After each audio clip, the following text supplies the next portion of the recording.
हरियाणा चुनाव के लिए बढ़ते सियासी तापमान के बीच बड़ी खबर ये आ रही है कि कन्हैया मित्तल कांग्रेस ज्वाइन करने वाले हैं। जी हां, ये वही कन्हैया मित्तल हैं जिन्होंने जो राम को लाए हैं हम उनको लाएंगे गाना गाया था। यही वजह है कि इस खबर को बीजेपी के लिए एक झटके के तौर पर देखा जा रहा है। तमाम अटकलों के बीच कन्हैया मित्तल ने अपना एक वीडियो जारी किया है जिसमें उन्होंने बताया है कि वो बीजेपी क्यों ज्वाइन नहीं कर रहे। भाजपा से हमारा कोई ऐसा मतभेद या मनभेद नहीं है। कुछ लोग कह रहे हैं टिकट नहीं मिला पंचकुला से तो इसलिए कांग्रेस ज्वाइन कर रहा है, ऐसा कुछ भी नहीं है। और टिकट अगर चाहिए होती तो मैं कुछ लोगों से बात करता और ले आता, कोई बड़ी बात नहीं है टिकट मेरे लिए। लेकिन मेरा विचार जो है, मेरी मित्रता है सबसे। मैंने कभी नहीं कहा कि भाजपा को वोट दो, हमने यही कहा कि जो राम मंदिर के लिए काम करे, जो सनातन के लिए काम करे, उसका साथ दो। मित्तल के कांग्रेस में शामिल होने को लेकर हरियाणा विधानसभा अध्यक्ष और बीजेपी नेता ज्ञानचंद गुप्ता की प्रतिक्रिया भी सामने आई है। उन्होंने कहा है कि कन्हैया मित्तल कभी भी बीजेपी के प्रचारक नहीं रहे, उन्होंने हमेशा सनातन का प्रचार किया है। देखिए, कन्हैया मित्तल कभी भी बीजेपी के प्रचारक नहीं रहे, उन्होंने सनातन का प्रचार किया है। आज भी वो सनातन के साथ खड़े हैं।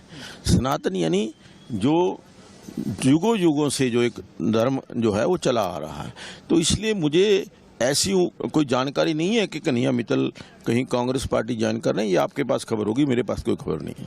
मीडिया रिपोर्ट्स के मुताबिक कन्हैया मित्तल हरियाणा की पंचकुला सीट से बीजेपी से टिकट चाह रहे थे, लेकिन बीजेपी ने यहां से पुराने नेता ज्ञानचंद को फिर से मैदान में उतार दिया।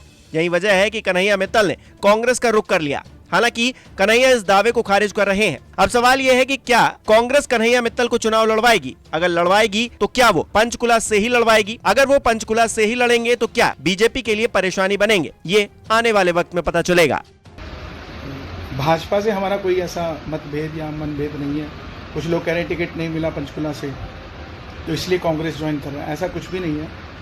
और टिकट अगर चाहिए होती तो मैं कुछ लोगों से बात करता और ले आता, कोई बड़ी बात नहीं है टिकट मेरे लिए।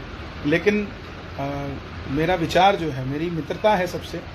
मैंने कभी नहीं कहा कि भाजपा को वोट दो, हमने यही कहा कि जो राम मंदिर के लिए काम करे, जो सनातन के लिए काम करे, उसका साथ दो। और उसके लिए अगर हमें कहीं पर भी बैठ के हम उस काम को कर सकते हैं। आप अपनी तपस्या सड़क पर भी कर सकते हैं तो हिमालय पर भी कर सकते हैं, पानी में भी कर सकते हैं तो अग्नि पे भी कर सकते हैं। ज़रूरी नहीं कि आप एक ही दल में रहकर आप अपनी तपस्या करो। और मैं तो कभी भाजपा में मूल रूप से था भी नहीं। हाँ, ऊपर से मुझे बुलाया जाता था कि आप आइए हमारे यहाँ, जो राम को लाए हैं वो भजन गाइए। और वो भजन भी आप सुनेंगे तो उसमें कहीं भाजपा का नाम नहीं, उसमें महाराज जी हमारे गुरु हैं योगी आदित्यनाथ जी, उनके लिए हमने वो गाया। वो आज भी हैं, कल भी रहेंगे, सदैव रहेंगे।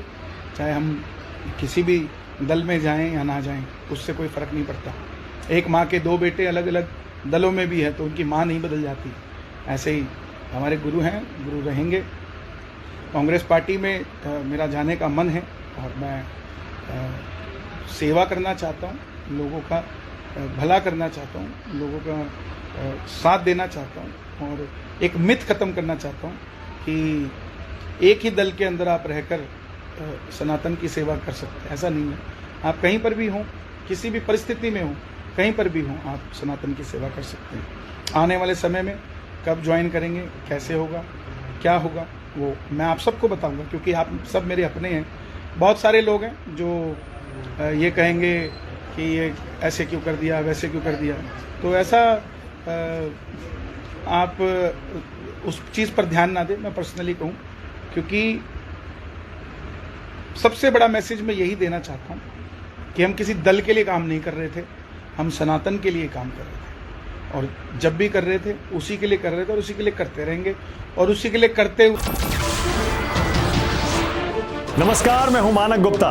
अगर आपको हमारा ये वीडियो पसंद आया हो तो इसे लाइक और शेयर जरूर करें। और हाँ, हमें सब्सक्राइब और फॉलो करना ना भूलें ताकि आप देश और दुनिया की कोई खबर मिस ना करें। तो जुड़े रहिए हमारे साथ और देखते रहिए News 24।